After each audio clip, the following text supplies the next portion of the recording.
Ben Profesör Doktor Yıldız Değirmenci, nöroloji uzmanıyım. Yani halk arasında bilinen tabiriyle beyin, sinir ve kas hastalıkları uzmanıyım. Ancak bu çok geniş bir alan, takdir edersiniz. Benim özel ilgi ve çalışma alanım hem bilimsel hem klinik olarak Parkinson hastalığı ve hareket bozuklukları. Bunun içinde titremeler var, kasılmalar var, istem dışı hareketler var ve hepimizin bildiği Parkinson hastalığı var. Parkinson hastalığı aslında sinsi başlangıçlı, yavaş seyirli, ilerleyici tabiatta olan, esas itibariyle beynimizde dopamin denilen maddeyi salgılayan hücrelerin kaybıyla, harabiyetiyle karakterize bir hastalık. Namı diğer nörodejeneratif, yani sinir hücresi harabiyetiyle giden bir hastalık. Bu nedenle ilerleyici bir vasfı var. Biraz sinsi başladığı için geç fark edilebiliyor ama en sık karşılaştığımız belirti, hastaların bize en sık başvurduğu belirti titreme. Elde olabiliyor, ayakta olabiliyor, çenede olabiliyor. Hastalar genellikle daha önceleri yoktu ama şimdi sakin dururken, herhangi bir şey yapmazken sağ elimde veya sol elimde tek taraflı başlar.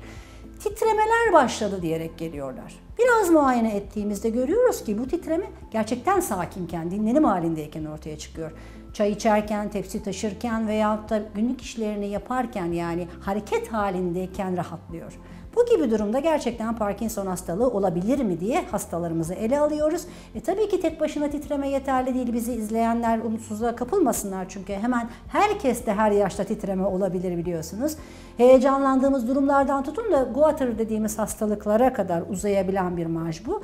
Burada mutlaka yavaşlığın da olması, katılığın da olması, ilerleyen dönemlerde denge bozuklukları, yürüyüş bozukluklarının olması, daha da ilerlediğinde ruhsal durum değişiklikleri, kişilik değişiklikleri, uyku bozuklukları, ağrılar, çok geniş yelpazede bir hastalık aslında Parkinson hastalığı. Riskli durum, ileri yaşta görmeye alışık olduğumuz bir hastalık. Yani yaş ilerledikçe görülme sıklığı artıyor. Ne demek istiyorum yaş ilerledikçe derken?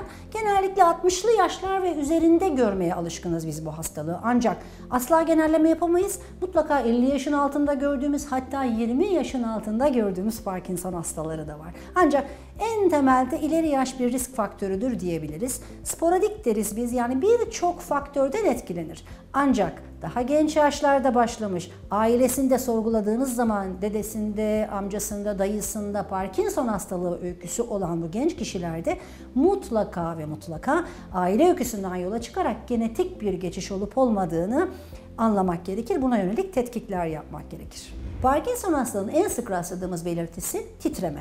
Bu titreme ellerde olabilir, ayaklarda olabilir, çenede olabilir ama bir özelliği var. Her titreme tabii ki Parkinson hastalığı değil. Lütfen bizi izleyenlerimiz karamsarlığa kapılmasınlar bu anlamda. Heyecanlandığımız durumlardan tutun da birçok dahili hastalıklar, vitamin, mineral eksikliklerinde bile, tiroid disfonksiyonu dediğimiz, Guatr dediğimiz hastalıklarda bile titreme olabilir. Bunu ayrı bir yere koyalım.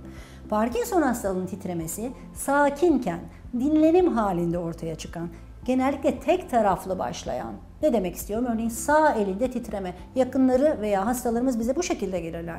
Herhangi bir problemi yoktu babamın, dedemin veya amcamın ama son zamanlarda bakıyoruz dururken sağ elinde hap yuvarlama deriz biz, para sayma deriz. Küçük, ince, gösterdiğim gibi bir titremeyle şikayetiyle gelirler. Bu gibi durumlarda hemen muayeneye ve öyküye dönerek bir takım sorgulamalar ve değerlendirmeler yaparız. Çünkü tek başına titreme bile yeterli değil. Klinik tanı esastır Parkinson hastalığında. Bu şikayetle gelen hastada katılık var mı? Yavaşlık var mı? Bazen titremeyle değil, direkt katılık, yavaşlıkla gelirler. Ben eskiden çok rahat sağ kolumu kullanıyordum ama şimdi sağ tarafımı, sağ elimi kullanırken daha yavaş hissediyorum diye gelir. Sanki güçsüz gibi diye ifade eder hasta ve yakını. Bakın, katılık, yavaşlık, titreme, daha ileri gidelim, yürüyüş bozuklukları, denge bozuklukları zaman içinde eklenir. Bu gibi durumların varlığında tanı koyamazsak eğer daha ileri evrelerde hafıza problemlerinden tutun, kişilik davranış değişikliklerinden psikiyatrik ve duygu durum bozukluklarına kadar ilerleyebilir. Hemen yelpazenin ters tarafına gidelim. Bu hastalık bu belirtilerle ortaya çıkmadan yıllar önce, 10 ila 20'li yıllardan bahsediyorum. Kendini uyku değişiklikleri, uyku bozuklukları, ağrılar, Onun dışında konstipasyon dediğimiz kabızlık gibi bulgularla kendini gösterebilir. Mutlaka eşlikçi bulgular var mı Parkinson'u düşündüren aramak lazım. Bu da takdir edersiniz ki gerçekten eğitimli, bu konuda eğitilmiş, biz nöroloji hekimlerinin, özellikle hareket hastalıkları ve Parkinson hastalığıyla uğraşan nöroloji hekimlerinin çok dikkat ettiği bir konu. Çünkü erken tanı tüm hastalıklarda olduğu gibi bizim için de çok önemli. Parkinson hastalığının olmazsa olmaz tedavisi ilaç tedavisidir. Tüm dünyada ve Türkiye'de bugün itibariyle kabul gören standart, altın standart deriz biz. Tedavi basamağı, birinci basamak ilaç tedavisidir. Size tanımından bahsederken ifade ettim aslında. Beyinde dopamin dediğimiz madde eksik dedim. Öyleyse ne yapmalıyız? Dopamini bir şekilde yerine vermeliyiz, yerine koymalıyız. İşte biz ilaçlarla bunu yapıyoruz. Dopamin öncülü maddelerle, dopaminmiş gibi davranan maddelerle, ilaç tedavileriyle tedaviyi düzenliyoruz. Ama bu çok önemli bir konu. Altını çizmeliyim. Her Parkinson hastasının tedavisi kişiye özel düzenlenmesi gereken, kişinin yaşına, eşlik eden hastalık bulgularına, var olan özürleyici bulgularına, titreme mi, katılık mı, yavaşlık mı, neden yakınıyor hasta? Eşlik eden tansiyondan tutun, şeker hastalığına, kalp hastalığına, eşlik eden hastalıkların varlığına, ilaç kullanımlarının varlığına kadar, hastalık süresine kadar çok dinamik olarak değerlendirilip ayarlanması gereken bir süreçtir. Yani ben hep şöyle ifade ederim, çok duyacaksınız belki söylemlerimde.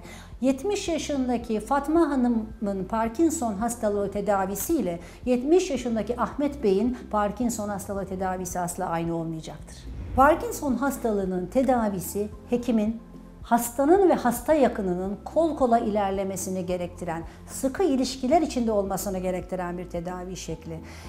Ben hep şöyle ifade ederim, biz hastalarımız ve hasta yakınlarımızla bir aile gibiyiz tanıştığımız andan itibaren.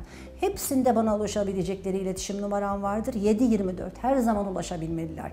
Çünkü bu hastalık bu şekilde sıkı tedaviyi gerektiren, sıkı takibi ve sıkı iletişimi gerektiren bir hastalık şeklidir. Demek istediğimin daha net ifade edecek olursam, hastalığı tanıdık, tanısını doğru koyduk, yaşına uygun, bulgularına uygun tedavisini, uygun bir şekilde ilaç tedavisini başladık. Tanımlamada ne demiştik? İlerleyici karakterde. İlerledikçe ortaya çıkacak bulgulara yönelik dinamik tedavilerimizi yenilememiz gerekir. Bu tedavileri doğru zamanlama ile, doğru süreler ile, doğru kombinasyonlarla, tek ilaçlarla değil, bazen hastalık ilerledikçe farklı ilaçların birbiriyle etkileşimi şeklinde kullanmak zorunda kalabiliyoruz. Sıkı takiplerle çok iyi bir şekilde götürmemiz gerekiyor. Burada sadece bize değil, gerçekten hasta ve hasta yakınlarına da çok iş düşüyor.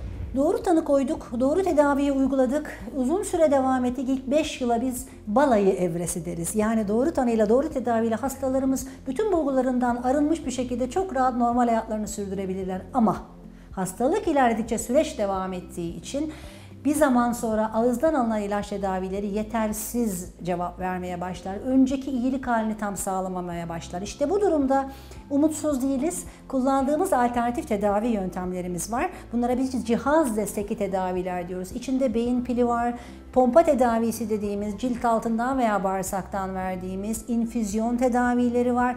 Yani asla umutsuz değiliz. Tabii bu tedavilerin hangi Parkinson hastası için hangi tedavinin uygun olduğunu belirlemekte, konuyla ilgili Parkinson ve hareket hastalıkları uzmanı olan nöroloji hekimlerince verilmesi gereken çok ayrıntılı ve çok önemli bir karar. Çünkü tedavinin başarısını belirliyor, hastalarımızın iyilik halini belirliyor, yaşam kalitelerinin yükselmesini sağlıyor gerçekten.